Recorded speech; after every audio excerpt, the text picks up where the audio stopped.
Good evening aspirants, welcome to daily newspaper analysis brought to you by Shankar IAS Academy. Today's date is 14th April 2025. These are the four important topics we are going to discuss in this video. The first topic is about bridge inventory and condition rating system. The second topic is about Navkar Mahamantra Divas. The third topic is about optional practical training program. The fourth topic is PM-POSHAN scheme. Shankar IAS Academy is going to conduct all India UPSC Prelims mock test next month. The test 1 will be conducted on 4th May, the test 2 on 11th May and test 3 on 18th May. Interested aspirants can enroll in it. Now let us get into the discussion. Now we are going to discuss about the bridge inventory and condition rating system. This is a new system launched by National Highways Authority of India. The aim of this system is to improve the safety and management of bridges and similar infrastructure. So this topic comes under current events of national and international importance and economic and social development under Prelims. It also comes under the mains in GS paper 3 under the topic of infrastructure. This BICRS system is a kind of ranking and monitoring system which helps to check the structural safety of bridges and other such infrastructure. The main aim is to identify any weak or damaged bridges earlier and take proper action to fix them. So this will ensure the safety of public and also for smooth transportation of bridge infrastructure. National Highways Authority of India was launched with the National Highways Authority of India Act in 1988. The purpose is to develop, maintain and manage the national highways in India. So now the number of bridges in India and other such infrastructure has grown multiple times and it has an important function to maintain a clear and organized record of these bridges. So this is why this BICRS initiative was launched and it aims to create a single digital repository which is like a database where all the information related to this bridge and structures are stored. Every bridge or structure will have a unique identification number under this BICRS. So this will make it easier to track and monitor the condition of bridges. So this will enhance the safety of bridge infrastructure. Under this system, every bridge will be inspected twice a year and it will be updated on the portal. The engineers will also look at different factors such as the strength of material, signs of damage, age of the bridge and other technical details, and based on these details, they will rate the condition of structure in the portal. If the bridge is seen in a poor condition, then the traffic restriction and stopping of movement and repairing the bridge will take place.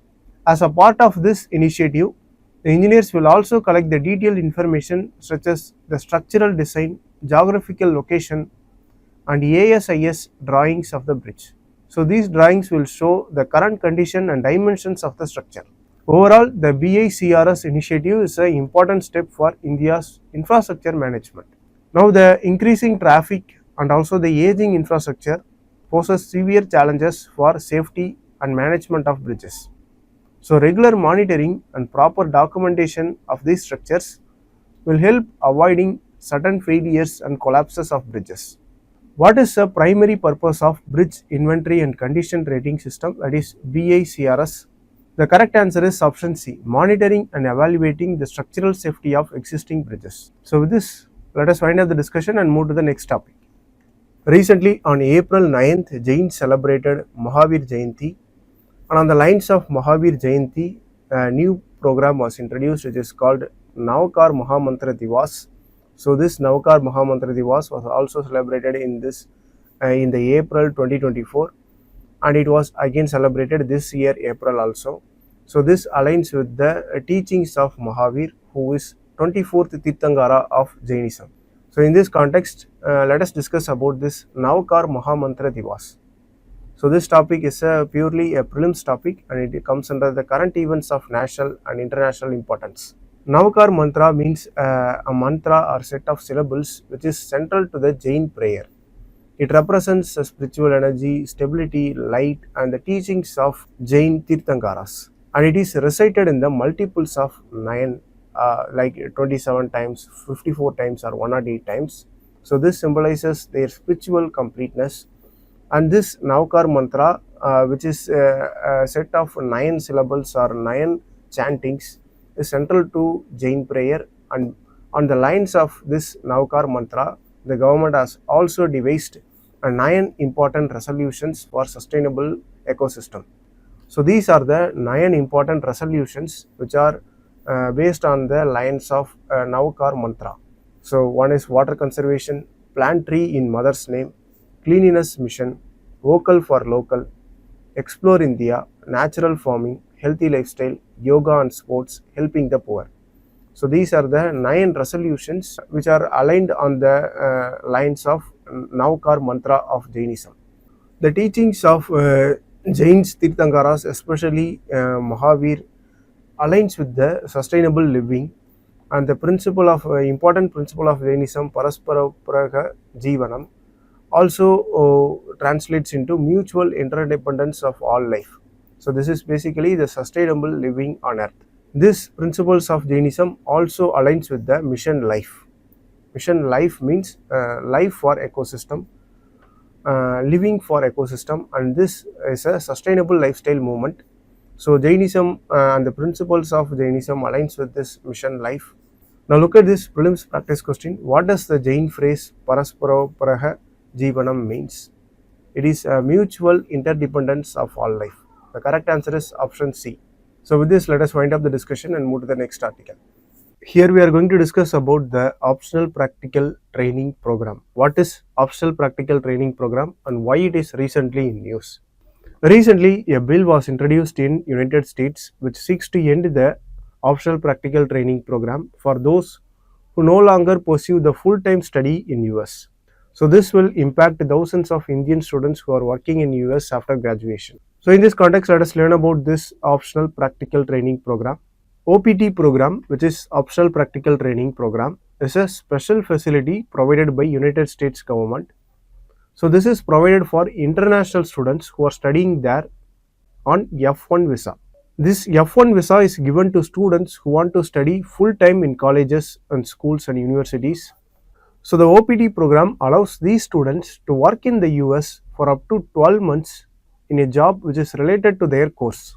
So this gives students a chance to gain practical experience after their education. And there are two types of OPT.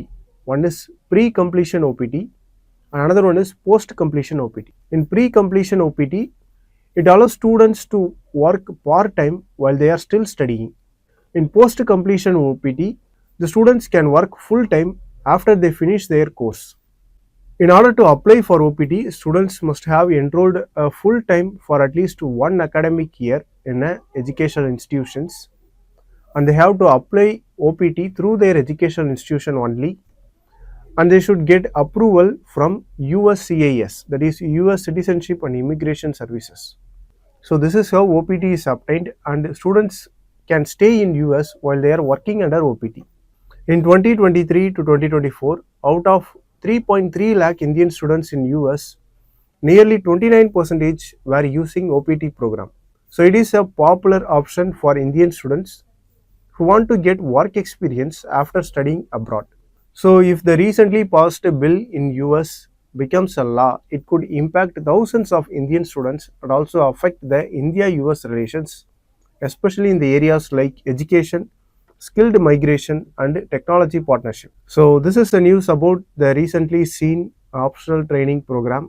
Which US agency manages the OPT application process? The correct answer is option D, US Citizenship and Immigration Services. Now let us move on to the next topic.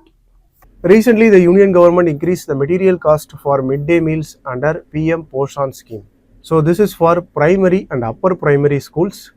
In this context, let us discuss about this POSHAN scheme. This topic comes under GS paper 2, government policies and interventions, and also in GS paper 1 in social empowerment. PM-POSHAN scheme is formally known as the midday meal scheme, and it is a centrally sponsored scheme under Ministry of Education.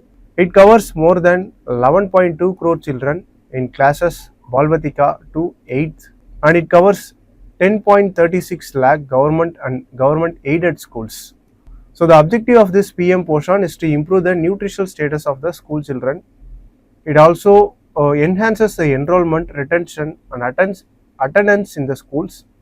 So this is especially useful for underprivileged children who are unable to pursue their studies due to their economic condition.